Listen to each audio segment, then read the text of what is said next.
Breaking Together, Chapter 12 by Jem Bendell. Published by Good Works, narrated by Matthew Slater. Freedom to Collapse and Grow. The Doomster Way. It might have been the Reverend's trifle, particularly the sloshings of sherry under his lashings of cream. Or perhaps it was one of those first glasses of red wine after 3 years. All tasted great after a day of Cumbrian air, but I also remember keeping my head down beneath my knees before sliding down onto the floor and rolling onto my side. "Get some cushions and a blanket," the Reverend said to the other guests. The rest is a bit of a blur, but I recall the pleasantness of lying on an ancient tiled floor, feeling embarrassed about spoiling my friend's dinner, and the calm, matter-of-fact demeanour of my host as he checked my vital signs. Collapsing under Reverend Stephen Wright's dining table was full of surprises. Within about half an hour I was back on my chair, staring at what was left of the extreme trifle to see if my nausea had passed. Stephen's calm checking of everything and sending our worried-looking friends away with tasks were the acts of a nurse with decades of experience. A palliative nurse, in fact. So I was in good hands if things took a turn for the worse. After an episode like that, the inquest begins. Even as the cheese board came out, I was listening to Stephen about the vagal nerve and how it can shut us down when too exhausted, especially when eating lots.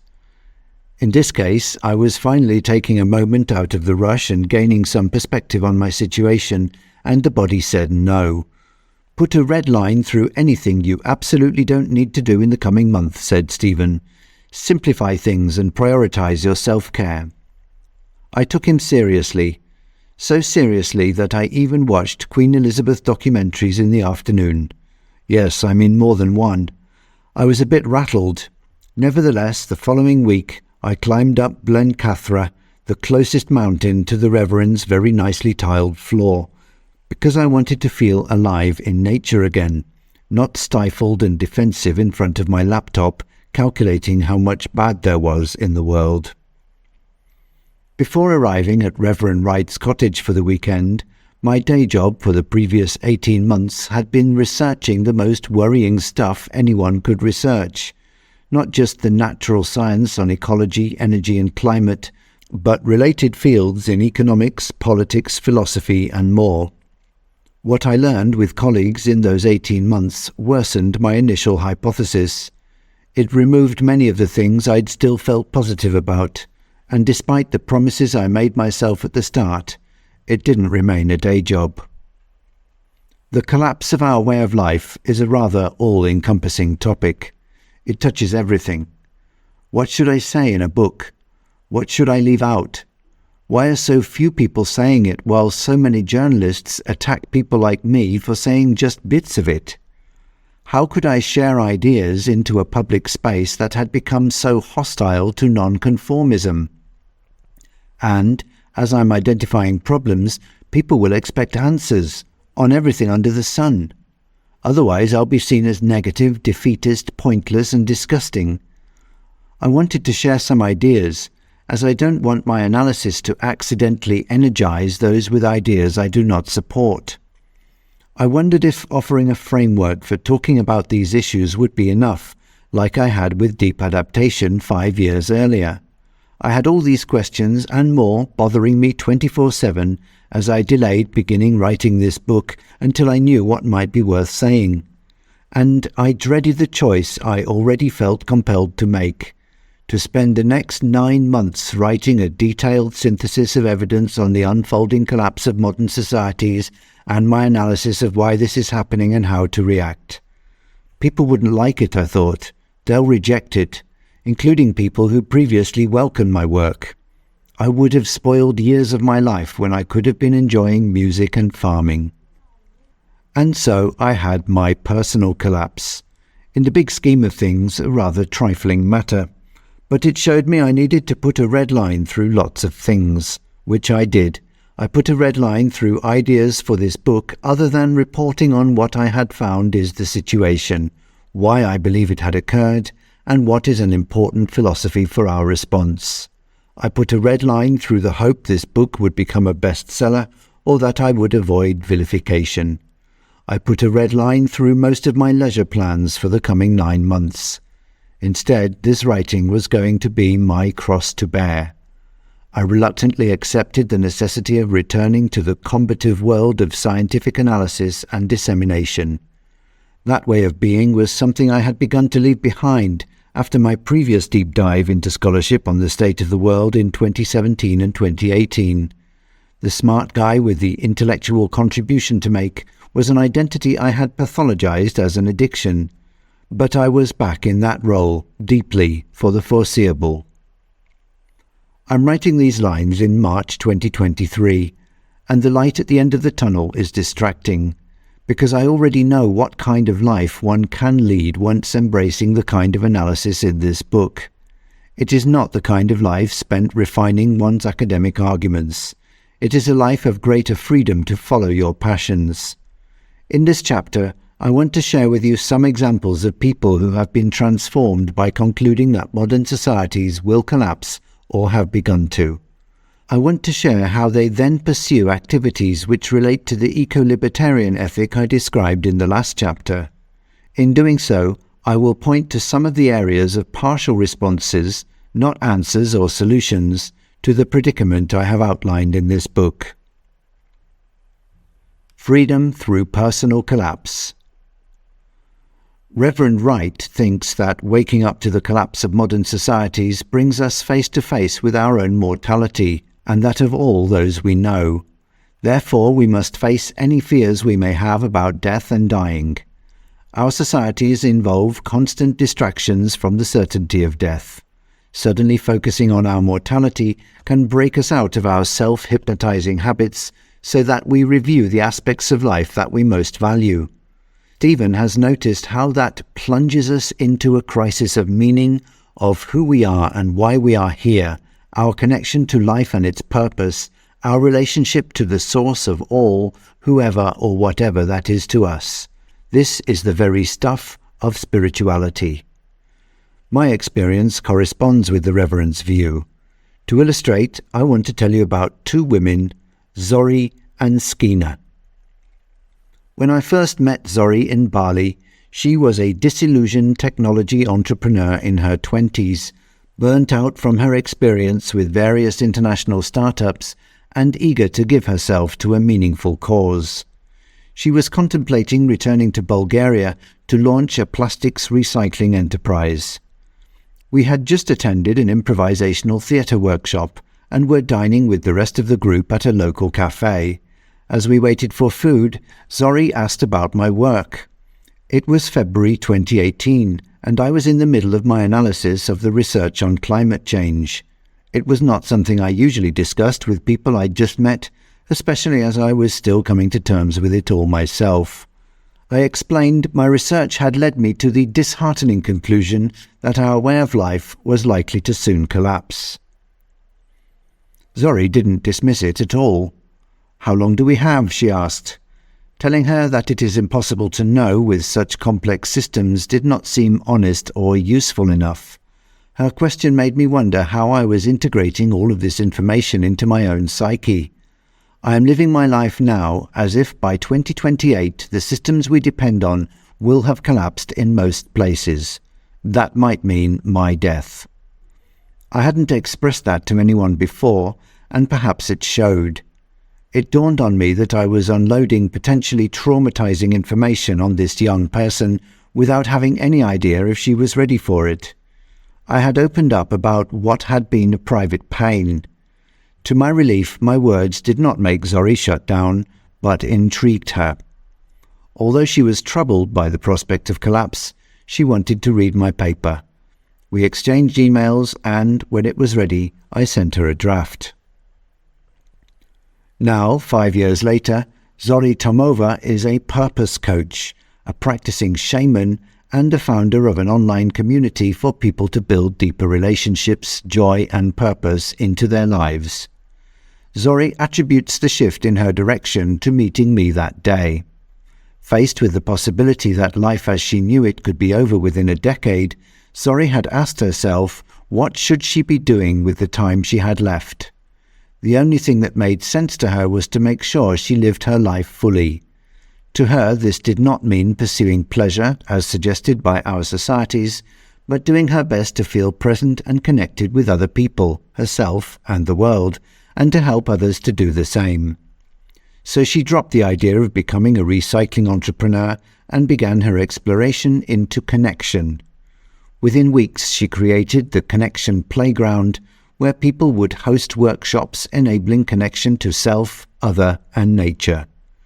Though the word playground might bring to mind the frivolous activities of children, this was a project for adults. To Zori, play means shedding old patterns, behaviors, and set expectations in favor of open exploration with a beginner's mind, which allows for the unexpected to emerge.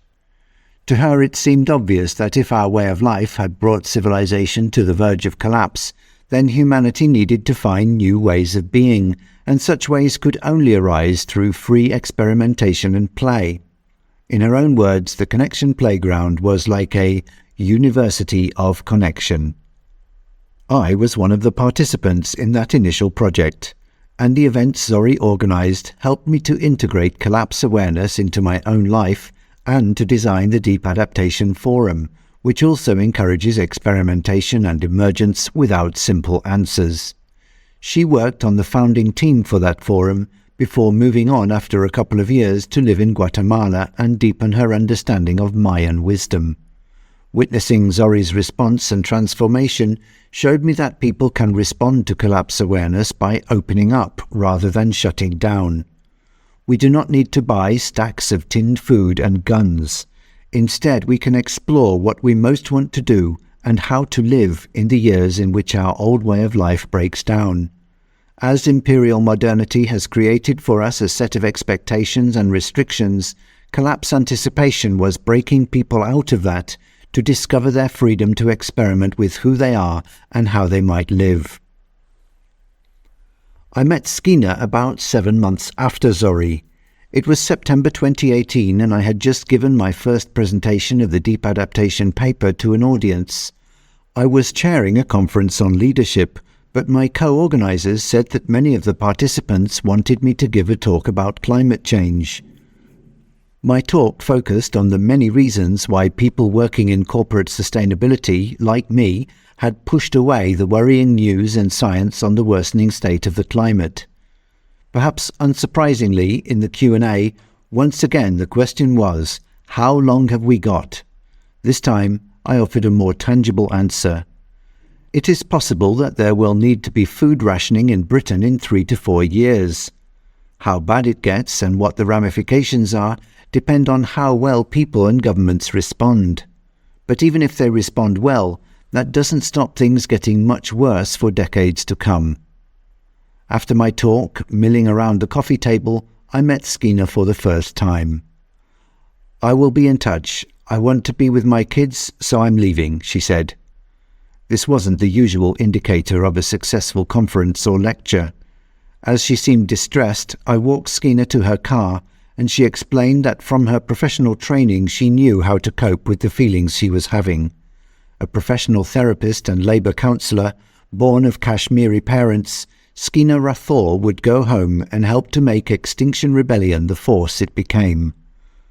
On a call a month later, she told me she had then gone round to her friend and neighbour Gail Bradbrook to ask how she could help with her new climate campaign. I'm told Gail replied, "I can't believe it takes a guy in a suit to make you take seriously what I've been telling you for years." Skeena saw her work in XR in the context of her Sufi faith, and she brought all of that into the work in organising and training volunteers. She led the drafting of their Declaration of Solemn Intent, which was read at the start of each wave of peaceful civil disobedience. I first heard it read by a Sufi elder, Jilani, at the Sacred Arts Camp in 2019. Let's take a moment, this moment, to consider why we are here. Let's remember our love for this beautiful planet that feeds, nourishes, and sustains us. Let's remember our love for the whole of humanity in all corners of the world. Let's recollect our sincere desire to protect all of this for ourselves, for all living beings, and for generations to come. As we act today, may we find the courage to bring a sense of peace, love, and appreciation to everyone we encounter, to every word we speak, and to every action we make. Together, rooted in love, we are all we need. Allowing and enabling intuition. Although it was their openness to science and to integrative analysis of science that brought both Zori and Skinner to a point of painful realization, perhaps existential shock, it quickly reconnected them to their inner wisdom, which was far wider than the science. Many other people I have met over the last few years have reported the same dropping of past habits and compromises to allow their wonder and reverence for life to guide their decisions. In their responses to anticipating societal collapse, Stephen, Zori, and Skinner have all been guided by their intuition, which they understand as spiritually informed. Other people regard that intuition in a more secular way. For instance, psychologists point to the process by which slowing down and calming the mind and body can allow us to perceive anomalies to expected patterns within us or around us, so we can gain new insights on where to pay greater attention. Given that intuition seems so important to how people navigate their liberation from past restrictions within the culture of imperial modernity, I gave it some thought. I have come to see that 5 approaches are important to us accessing this intuition and being guided by our vital compass, rather than mobilizing our biases and thus reenacting cultural habits with a misplaced confidence. Practices that help us observe our inner cravings and aversions about any thoughts and feelings are important for our insights and decisions to be less driven by such unconscious processes. Such practices can include meditation, walking or sitting, and deep relating, which are forms of interpersonal meditation. Second, ways of calming our fears and inspiring our sense of connection and trust in life can help to lessen or transcend our egos. There are various routes to such ego transcendence, from hikes in nature, to fasting, to ecstatic dance, to meditation, to devotional singing, to spiritual teachings, to prayer to a divine being or energy. Some people describe this approach as inviting guidance from their more loving self, higher self, or more expanded self. Others describe it as inviting guidance from the divine or their ancestors. Although not something we would choose or routinize, moments of despair are also routes into ego transcendence. Thus, becoming aware of what sensations are held within our body or are recurring in relation to certain thoughts is important for allowing the knowledge in our whole person to be conceptualized in our minds. That can begin by simply acknowledging this dimension to our experience and noticing our bodies more. It can also involve us prioritizing more experiences with our bodies, such as walking in nature. Clearly, the first 3 of these approaches can be interrelated, and each helps with the other. The 4th approach is specific to addressing the damage to our sense of personhood within imperial modernity. It is to deliberately attempt to reconnect with nature with an openness for wisdom to emerge. Such reconnection does not need to occur within a wilderness, as it could be with one tree in your garden. The important thing is to allow oneself to sense that everything is alive and in knowing relationship with everything else. Some people may prefer to describe this as spirit being everywhere, or God being within and across all things. Other people prefer to regard it as resacralizing nature and allowing ourselves back into a sense of being within an ecology of living kin. It seems to be about accepting the possibility of receiving insights from such living kin. A 5th approach to developing our intuition is not so widely embraced by people who advance some of the previous approaches I have described, and yet it is crucial to avoid biases being infused with the energy and conviction of believing that they are intuitions. That 5th approach is critical literacy, which I described in some detail in Chapter 8. By better understanding the habits of thought in the cultures we live within, We are more likely to avoid effing the ineffable as we seek to make sense of any general insights we receive. One broad lesson from criticality is to recognize that our desires for universally applicable knowledge that can be communicated to anyone anywhere is a trope of imperial modernity. Instead, any insights from intuition might be entirely specific to a person, time, and place, and any attempts to translate that into how others should be or act could be a distortion. Let's keep that in mind if we hear someone who claims indigenous heritage or identity, stating that their insight from an altered state affirms their wisdom traditions that there are no human rights, only relationships of living kin. Sometimes it takes time. Zori, Skeena, and Stephen are unusual in my experience. They were immediately reconnected to aspects of their humanity after becoming aware of our global predicament, and found new ways of living and contributing within days.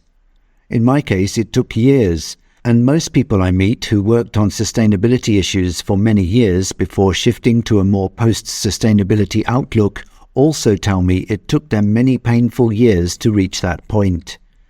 It was in 2013 that I had become very concerned that climate change was advancing far faster and with worse impacts than I had been told by the journalists reporting on the IPCC.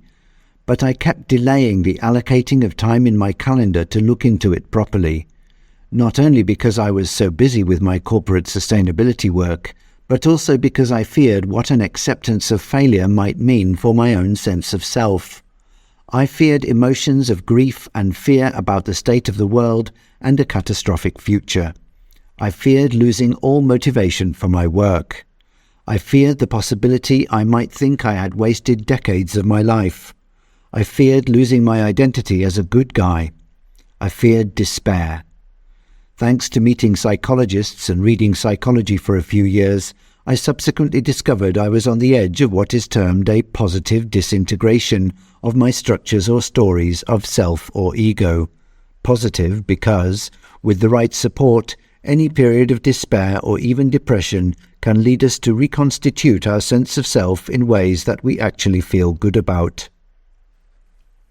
Many people have thanked me for the 4R framework of deep adaptation, which I created initially as a means to help me reflect and have conversations with people about what to do in response to an anticipation or an experiencing of societal collapse. The first question in that framework is, what is it we most value that we want to keep in an era of collapse? Initially, what I most wanted to keep in my life were values rather than material safety. I felt loyal to the commitment and sacrifices my parents had made in order to help me to become a professor who also had unusual cross-cultural experiences since childhood. I did not feel I could ditch my intellectual work or my international outlook and desire to contribute. I felt that keeping a sense of wonder at being alive and an appreciation of beauty was crucial, sacred even, so I would not ditch that for a puritanical attitude to societal change. I felt deeply respectful towards the scientific process that had brought me and others to a recognition of our predicament, and upset at how institutional, corporate and political pressures were subverting the power of the knowledge we could benefit from. I felt a desire to support responses that would fairly address the unequal suffering that currently exists and that will become worse over time. I also wanted to defend the freedoms of everyone from harmful reactions of the ruling classes, who would respond to defend their own interests rather than reduce suffering. I was asking a lot of myself to work with all such values in mind from a starting point that so many people were hostile to. Looking back, I realized I wasn't answering the second question in the DA framework sufficiently. What is it that we need to let go of so as not to make matters worse during an era of collapse? I didn't want to let go of a lot of things. I was hanging on to my intellectual role at the same time as suddenly being thrust into a new area of collapsology, which, as you know from reading this book, and perhaps others on the subject, is about pretty much everything under the sun and moon. One thing that I did relinquish was the same for Zori and Skeena. It was previous aims for financial security. In my case, I reduced my paid work to 1.5 days a week and volunteered for the rest of the time to create the Deep Adaptation Forum. Skeena and Zori stepped away from their previous work to focus on less well-paid activities as well as volunteering.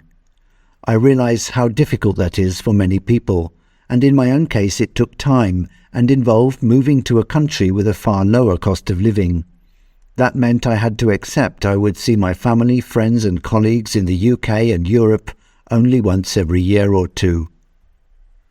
The third question in the DA framework asks us, what are we bringing back to help us with the difficult times ahead? There's been nothing from my own past that I've brought back, but many ideas and activities that were more prevalent in the past in my own culture and others. Discovering improvisational theatre and facilitating it was part of my process in discovering fun that we can participate in rather than consume. I collaborated with artists. I learned a musical instrument and now write songs and play in a band of devotional music. I started a farm that is designed to not only be organic and regenerative, but also be resilient to near-term climate change and disruptions to supply chains. And that was only possible due to living in a country where land and labour are far cheaper than in the UK, and because I decided to lease, not buy, the land to get started. I have come to realise I need to create space by relinquishing old hopes and habits in order not to overload myself as I bring other, older ways into my life.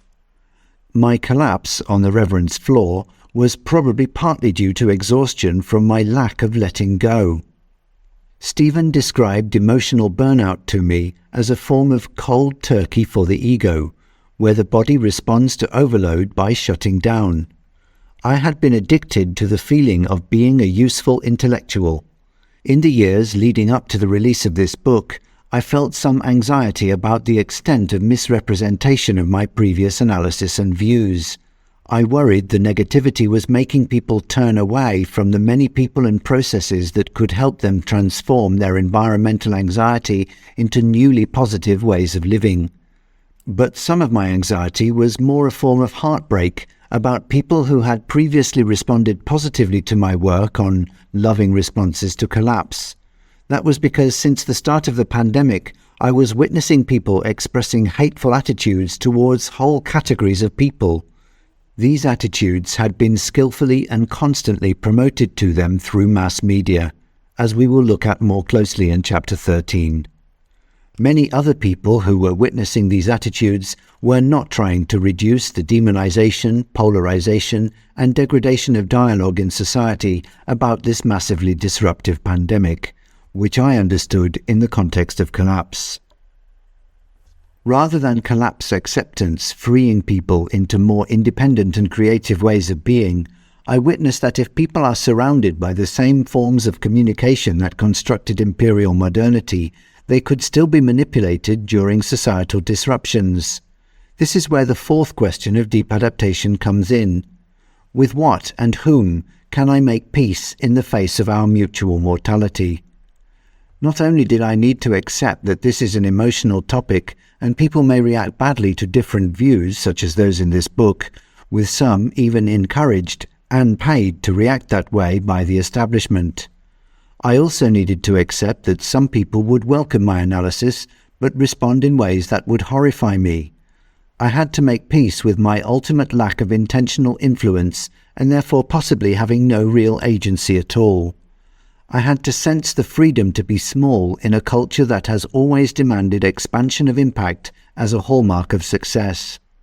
Eventually, I accepted that this book might annoy almost everyone in one way or another, and so I would focus on what I discerned was the most useful contribution I could make at this time in the human story. The Eco-Libertarian Economic Pioneers. It's difficult to imagine how to try to change modern societies if we remain entirely dependent on such societies for our material and psychological sustenance. That was a painful lesson for me from witnessing the aggressive attitudes of some collapse acceptors during the pandemic. That is also why the collapse acceptors I admired earlier in this chapter had to reduce their income and economic security to pursue their new directions in life. As I reflected on this economic aspect of the ability to live in newfound freedom from imperial modernity, I remembered what I had learned of the teachings of Mahatma Gandhi when I lived in India. He encouraged us all to recognize that to pursue self-rule, Swaraj, we need to develop more self-sufficiency, Swadeshi, as without the latter, any government arrangements would be a compromise with the imperialists.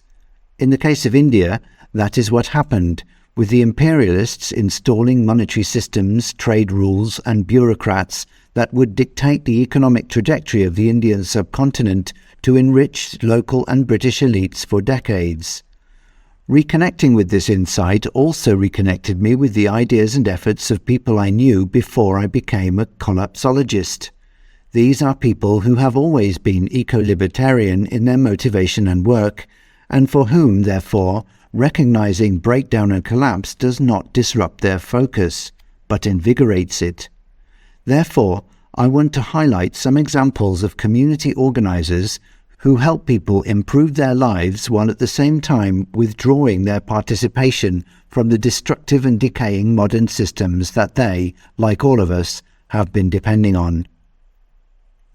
My first example is well known to many, eco-villages. What interests me are the intentional communities that live in larger-than-family groups, sharing land and resources and making decisions together. My longtime friend and colleague, not to mention your narrator, Matthew Slater, helped maintain the website of the Global Eco-Village Network, GEN, for a few years and introduced me to the potential and limitations of these initiatives. He explained how the density of connections in such communities means that more work and socializing happens without travel, supply chains are shorter, more non-monetized support is available, and nobody needs to feel or be alone. In general, this living more closely implies more efficient use of land, energy, money, and resources in general. A recent study in Denmark indicated that community living led to a reduction in carbon dioxide emissions. GEN identifies 4 sectors of community living: the social, ecological, economic, and worldview, which includes spirituality. In this age of mass production, we have forgotten how to do many things on a small scale, so eco-villages provide a vital context for designing and prototyping technologies and rediscovering old ones. Sieben Linden in Germany specializes in energy efficiency. Zeg and Tamara focus on relationships, conflict resolution, and group dynamics. Lacabe in the Basque region of Spain has a strict rule about not using money internally. Damanhur in Italy has 800 people and a vibrant internal economy, but its real purpose is to forge a new spirituality.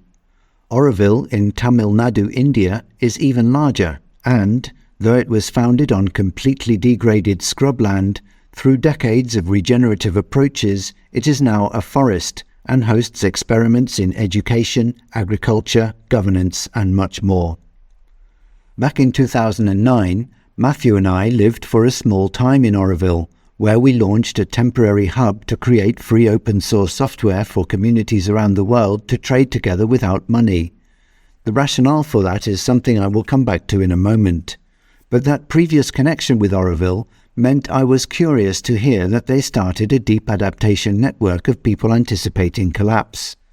Previously, they were focused on resilient living for themselves, but when the pandemic hit and restrictions on both work and travel were imposed by the government, the group switched focus to support the immediate need of stranded migrant workers in the neighboring city.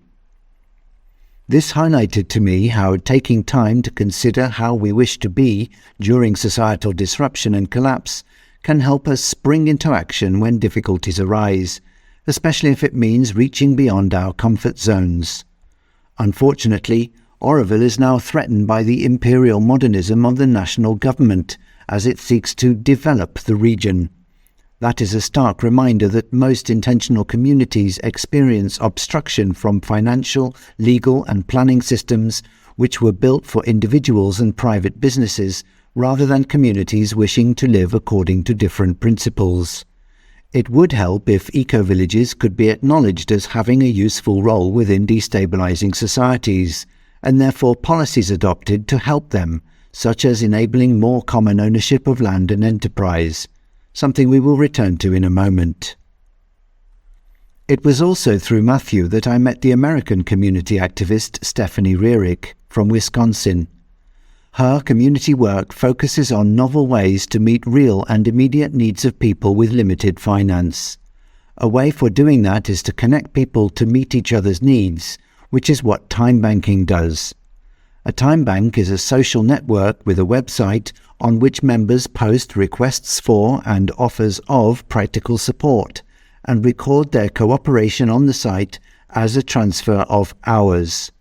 It is not a monetary system in the sense that debts must be paid, but it provides incentives and a framework for cooperation. It gives people a context for cooperating with neighbors and makes their efforts visible. Her time bank in Madison, Wisconsin was one of the largest in the USA, with over 2,000 members. It also worked with the youth courts to help young people avoid criminal behavior. Time banking exposes the market economics of modernity as a patriarchal imposition because it makes very different assumptions about people, scarcity, and sufficiency. It recognizes that everyone has something to give and that we all know best what we need if freed from the coercion and inducements of monetary systems. It also offers the hope that we can all have what we need if we share what we have. A few years ago, Stephanie decided that time banking was not the right vehicle for escaping the oppressive economic systems. Although it enabled acts of kindness, it didn't provide tools or context for groups of people to organize better. The egalitarian ethic that everyone's hour was worth the same, such as when extensive training is required to provide 1 hour of quality service. Consequently, she launched a mutual aid network. This was long before the term was revived for lockdowns. Her vision is to reinvent work, wages, welfare, care, finance, production, and eventually even government.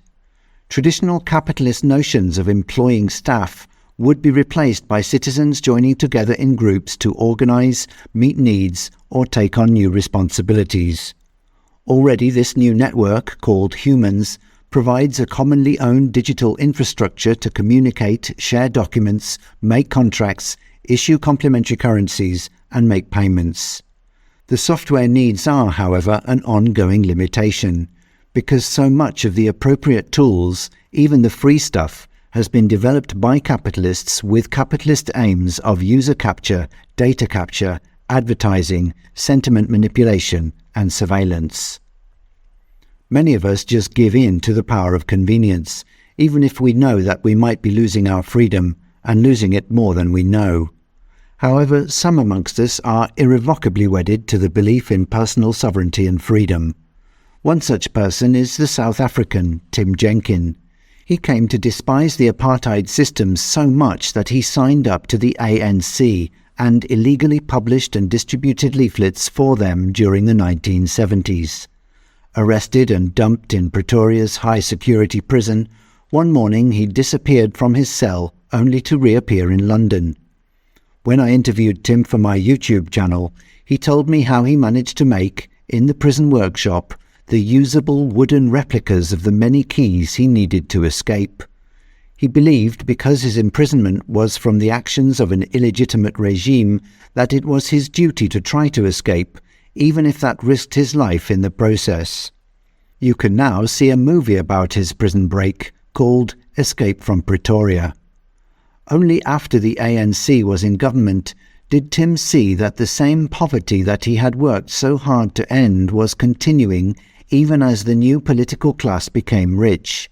In particular, he saw how the money and banking system was imprisoning black people and communities despite the end of apartheid. This helped his political understanding to become what I understand as left libertarian, where he wanted the money system to come from ordinary people rather than be imposed from an unaccountable and opaque authority. So he turned his attention to something called local exchange trading systems, or LETs, and wrote some software not only to help many of the existing LETs to move online, but to connect them all together around the world. Most of us take for granted that our money provides us both with a way to earn and pay, a medium of exchange, and a way to save, a store of value. However, combining these two different functions in one instrument is part of the way the money power ruins our relationship with each other and nature.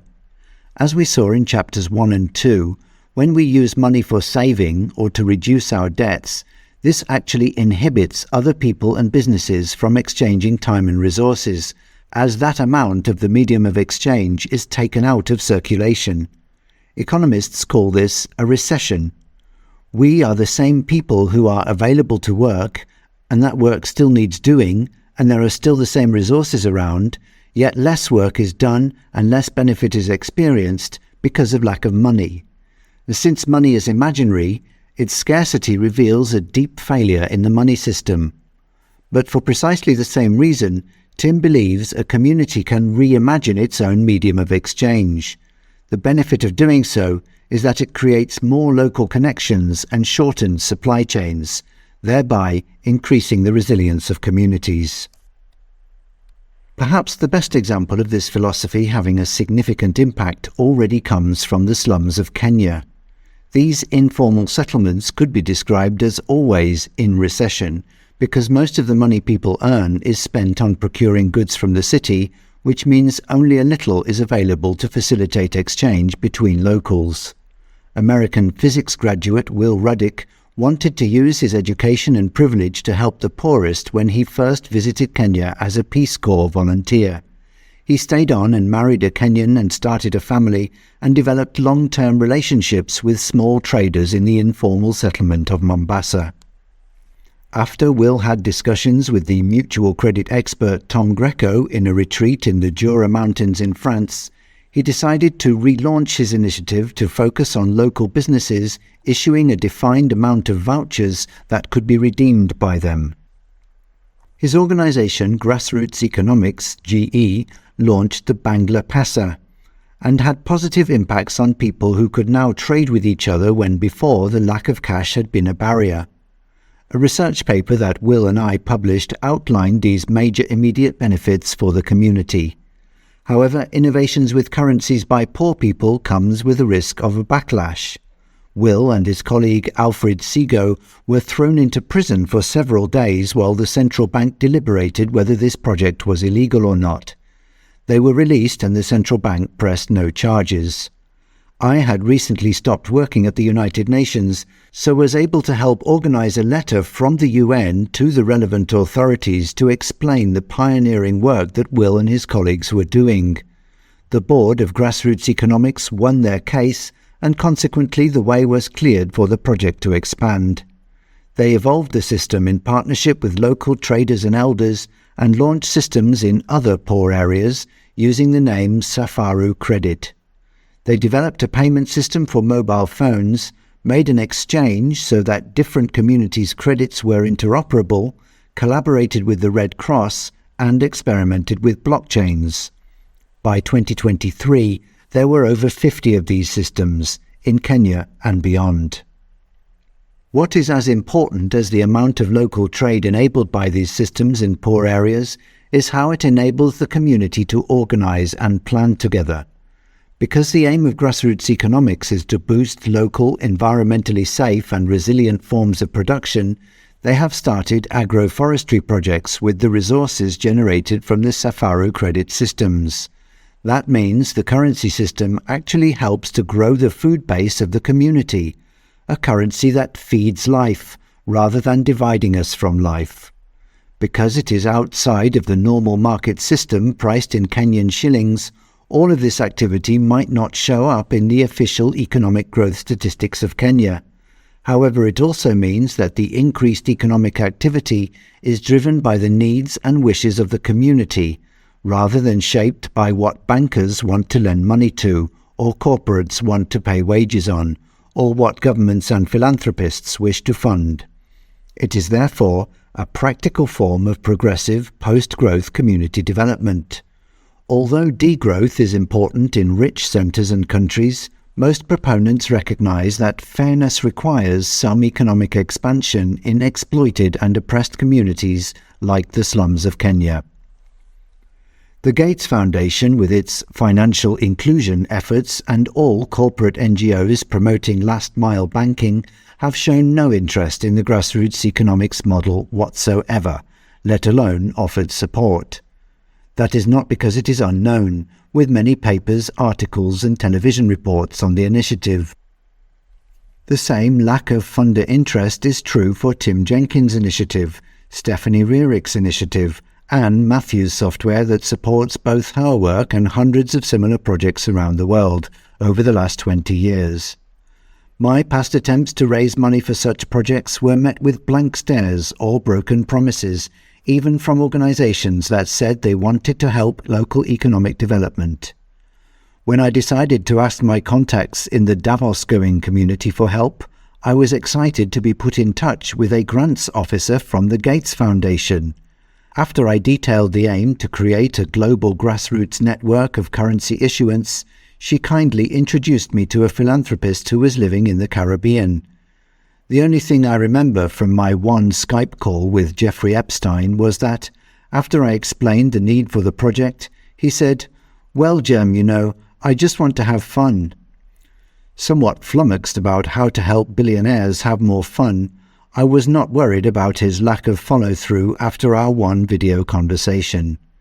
In retrospect, perhaps he had more high-profile targets to try to compromise than a bunch of nobodies helping the world at the grassroots. The new Doomster agenda. As I mentioned in Chapter 8, the term doomer has been used to criticize people for having a negative outlook and giving up. Some people who identify as doomers are happy with that characterization. However, others think it ignores the ongoing passion they have for being useful in society.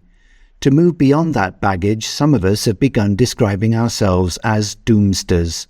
The suffix "ster" has been used to indicate something good, e.g. rhymester, or bad, e.g. gangster, or a profession, e.g.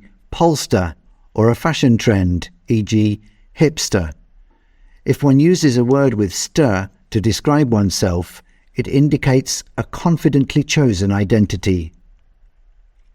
Might doomsters even become a contemporary trend and be regarded as the new hipsters? There are lots of ideas on what the hipster phenomenon was. Part of it was a sartorial rootedness for an economically enforced life of unrootedness, where chunky check shirts, soya lattes and selfies distracted from future insecurity. Instead, today's doomsters don't distract ourselves from the fracturing around us. Because we know that any month could be our last, we are living from the heart. We have moved sufficiently through denial, shock, despair, grief and contemplation to emerge more curious, courageous, compassionate and creative.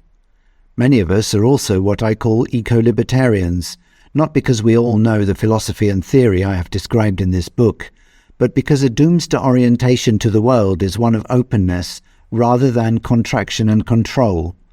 We dig garden beds, not bunkers. In a video interview, collapse acceptance advocate Karen Perry shared her list of the psychological benefits of what she and others described as a post-doom outlook. With a light edit, I summarize them in box 2. Whereas all the 15 listed benefits are key to a doomster way of life, 3 are overlooked by both critics and those of us who are still recovering on the floor and needing some help to move into a post-doom way of life. Those benefits come from community involvement and defense, solidarity with those less privileged or suffering the worst effects, and making amends by doing what one can to lessen suffering and create potential for future life. Maybe this way of being in the world is post-hipster, whereas aging hipsters might find that making smashed Arvo on toast at home now costs more than it did in a cafe.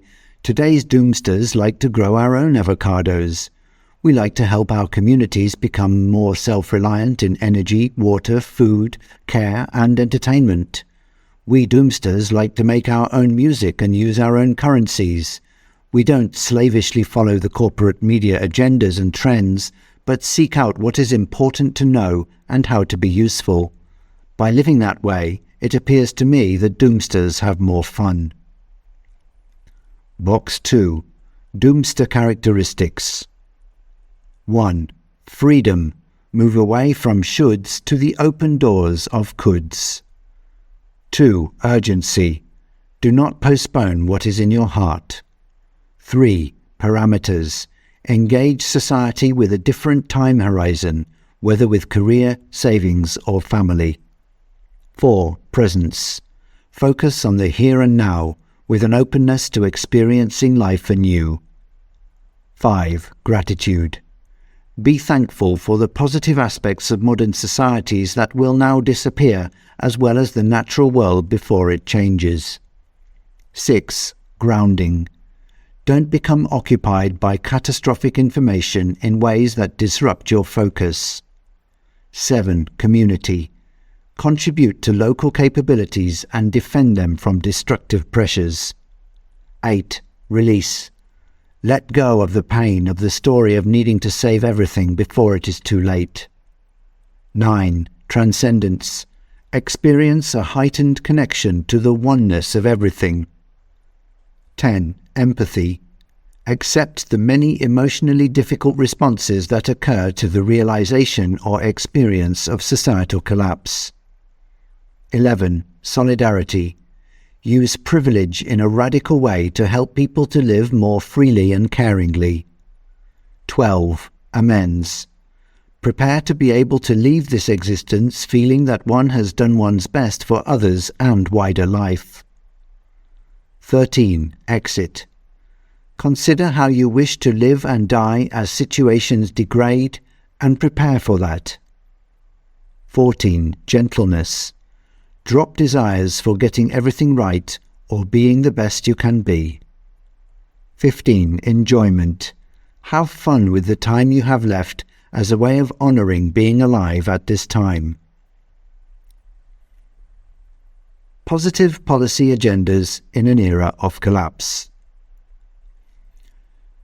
So far in this chapter, I have focused on the way individuals can respond positively to their anticipation of societal collapse, or be reinvigorated in what they are doing when they hear the evidence that it is likely or unfolding. I have described what they are doing as both finding and expressing their freedom from the confines of imperial modernity, as well as enabling others to live more freely as well. The next question is obviously what can be done at a policy level, whether by local or national government. Before offering some ideas on that, there are two broad ways of engaging and disengaging from the matter of policy that I want to warn against. I have often experienced the question of, so what do you recommend we do, as a way of denying the reality of this new era of collapse, because such questions can be asking for a specific fix for a specific difficulty that is neither solvable nor happening in isolation from other difficulties. The breakdown in global food systems is a good example. I released Chapter 6 a couple of months ahead of the publication of this book, as the food issue was in the news again. I was asked for specific answers, and often with a tone that implied that if I had none, then I wasn't a valid commentator. Such people, all of them professionals within the defunct and self-serving field of sustainable development, do not want to hear that trends on food supply are one set of trends on economy, banking, biosphere, energy and climate, which all drive towards the breakdown of industrial consumer societies. They do not want to hear that the best policy response is to support networked local alternatives to market capitalism and resist the power-grabbing and counterproductive initiatives of globalists, which we explore further in the following chapter. If you work on a field related to the topics covered in this book, then you are most likely someone, like myself, who benefits from the system of imperial modernity, has been defined by it, and is tempted to find ways of agreeing with others about the situation which cost us nothing, while helping us to feel self-respect or even superior to others. Next time you ask, "So what do we do?" inquire whether you are asking it as an anti-radical device, where what you really want is to be reassured in your privilege, remain deferential to the establishment, and avoid despair. That's not to say that there aren't loads of ideas for policy initiatives, once we shift out of the ideological delusions of sustainable development and engage with our predicament from an eco-libertarian perspective, ideally as confident doomsters. In the conference in Denmark on the polycrisis and collapse, within half an hour a whole wall was covered in post-it notes of useful ideas for what to work on. Each of them had policy implications, from education to health to economics to security and beyond. My view is that more important than the topics being engaged is recognizing the illegitimacy of the systems that have caused the problems, and avoiding those systems and their concepts and officials driving the agendas. That isn't something the elites want to hear, and neither do most experts who engage in these topics, who have spent their careers looking up a ladder at bosses, promotions, funders, and the potential for greater influence from above. For instance, if we take the issue of geoengineering, if the Western powers, venture capitalists, big tech firms and banks drive the agenda, then decisions will not be made on the basis of what works the best with the least risk or collateral damage. Unfortunately, that is not the world we live in, and already the corporate sector is using climate anxiety to garner huge public funds for stupid ideas, as we will see in the next chapter. The opposite of wanting a quick policy fix is to dismiss the whole conversation of appropriate policies in an era of collapse. Unfortunately, some collapse anticipators regard any articulation of policy ideas or activism on them as delusional. I think that unhelpful for a couple of reasons. First, I estimate there is still some time and opportunity for reducing the harm during societal disruption and collapse through forms of cooperation at scale. That does not mean I consider either local or national government as helpful or legitimate while they are captured by the interests of global capital. Instead, there are some rules and budgets that can be shifted to reduce obstacles to the kind of initiatives I have described above, amongst other initiatives towards greater resilience to disruption. Second, some values are important to defend even if we won't succeed. As societies break, we can choose to defend the universal values that we believe in, which often require either active support or non-interference from state authorities. Matters of equity, justice, healing and reparations are important during an era of collapse, just as they were important during an era of material progress.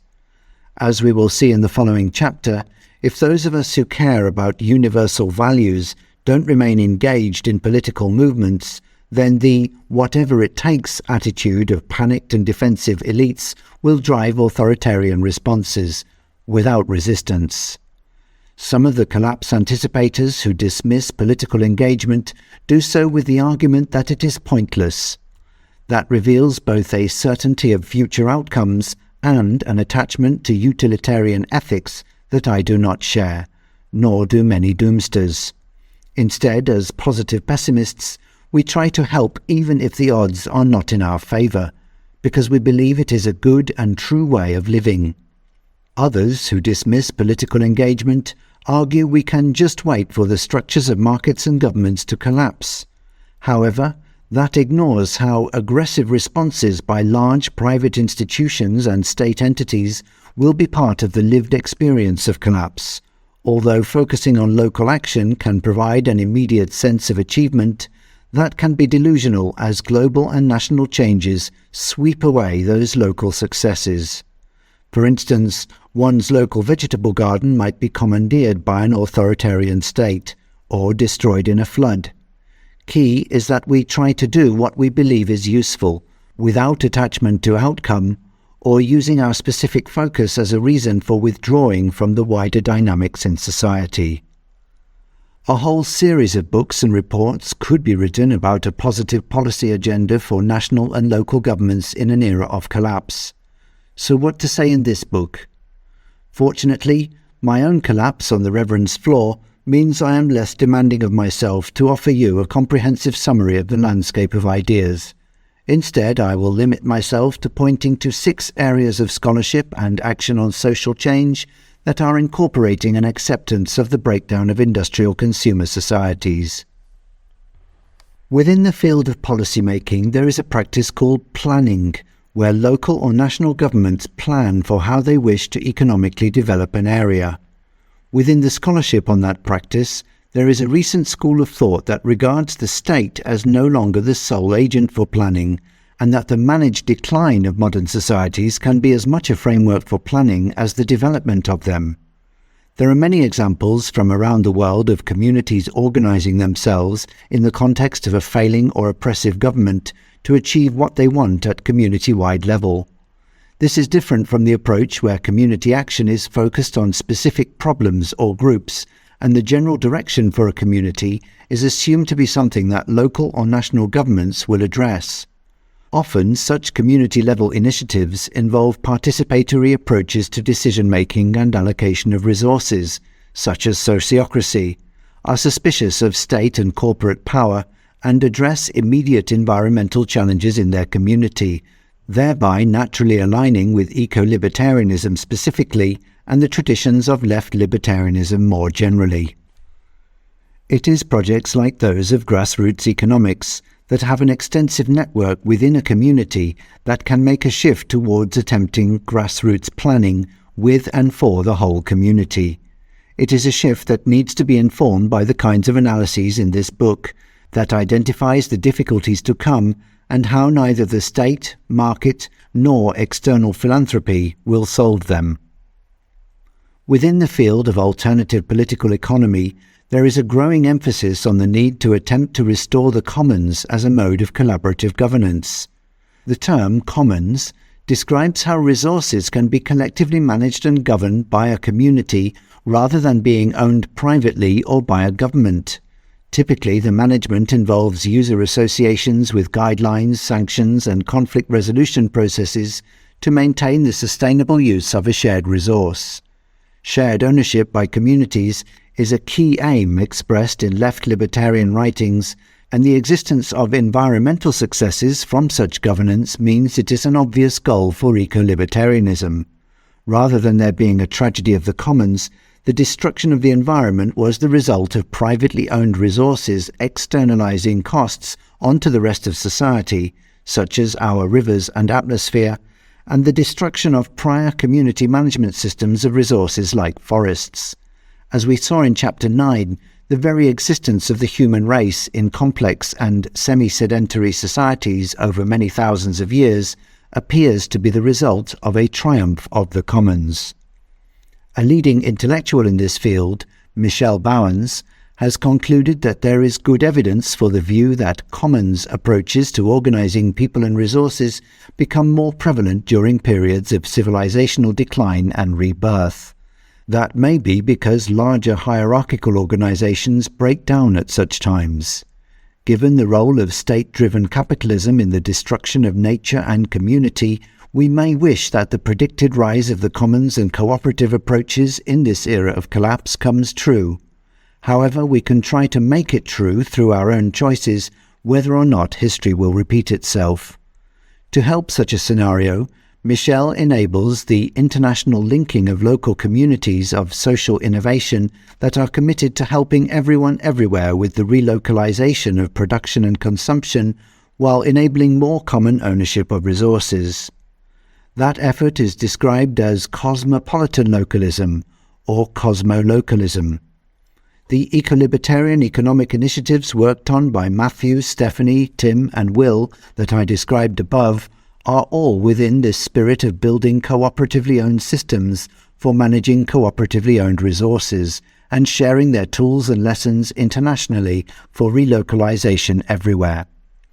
Enlightened leadership in policy making would seek to enable such information exchange as well as seeking to help cooperative and mutual forms of ownership in all areas of society. Enlightened philanthropists could also back such efforts if they wanted to help create a softer landing for industrial consumer societies. The field of international cooperation for humanitarian and development objectives has a very mixed history, as it arises from, even if well-intended, the interests and prejudices of powerful nations and donors. The concept of sustainable development has framed much international cooperation since 1992, promoting the false idea that an industrial consumer lifestyle is possible and beneficial for everyone on Earth. Chapter 1. The dissent against this view was ignored for decades, but has been spreading as the reality of failure becomes too clear for all to ignore. Some professionals in this field are choosing to regard the global situation as a meta-disaster that encapsulates everything else, and therefore promote the idea that the skills, resources and institutions of the field of disaster risk management should infuse international cooperation in general. A practical example of this approach would be to act positively from the difficult recognition that there will be more and worse typhoons in the Philippines, and that the capabilities of central government and foreign donors to help will be far less. That means both risk reduction and mechanisms for recovery need to be improved locally and defended from commercial pressures, which can increase hazard vulnerability through environmentally inappropriate development. Within the field of climate policy, there is a shift to reimagine what is called transformative adaptation and make it the priority in attempts to adapt to the current and coming effects of climate change. The IPCC says it is a type of adaptation to climate change that does not try to maintain existing behaviors and assets, such as building a seawall, but tries to address the causes of vulnerability by making significant changes to those behaviors and assets. That can involve relocation of settlements and activities, or changing land use from one kind of agriculture to another. More recently, some activists have redefined it to include the environmental friendliness and the social fairness of the adaptations, including how communities need to be in charge of the process. As such, transformative adaptation is becoming a useful framework for grassroots planning initiatives, such as the Moderate Flank in the UK. When integrated with concepts of management, it can be a helpful concept for organizations as they attempt to enhance their own transformative adaptive capacity. For instance, organizations can review their strategies, policies, procedures, budgets, and training with a view to reducing their vulnerability, along with that of their staff, community, and supply chain. The sixth area of policy discussion and initiative that I will mention here is growing out of the deep adaptation concept and communities. The many networks and local groups that use the concept have, at the time of writing, mostly focused on the interpersonal, psychological, softer sides of collapse readiness. Despite some of the humanitarian and practical actions described above, their focus has been on helping participants work out how they might wish to change their life and work as they come to terms with the situation. However, the concept has been infusing wider areas, as illustrated by a literature review that found nearly 300 academic publications referencing the original Deep Adaptation DA paper, in areas as diverse as architecture, urban planning, arts, education, philosophy, political science, psychology and sociology. In many cases, the DA concept was related to a critique of eco-modernist ideas about how to respond to the environmental situation. The positive pessimism of these many scholars seeking to reduce harm in an era of collapse could in future inform a range of policy ideas and initiatives. Skeena Rathor's work since 2021 within Extinction Rebellion on Being the Change and the co-liberation of people from the everyday oppressiveness of imperial modernity arises in part from discussions within the DA field.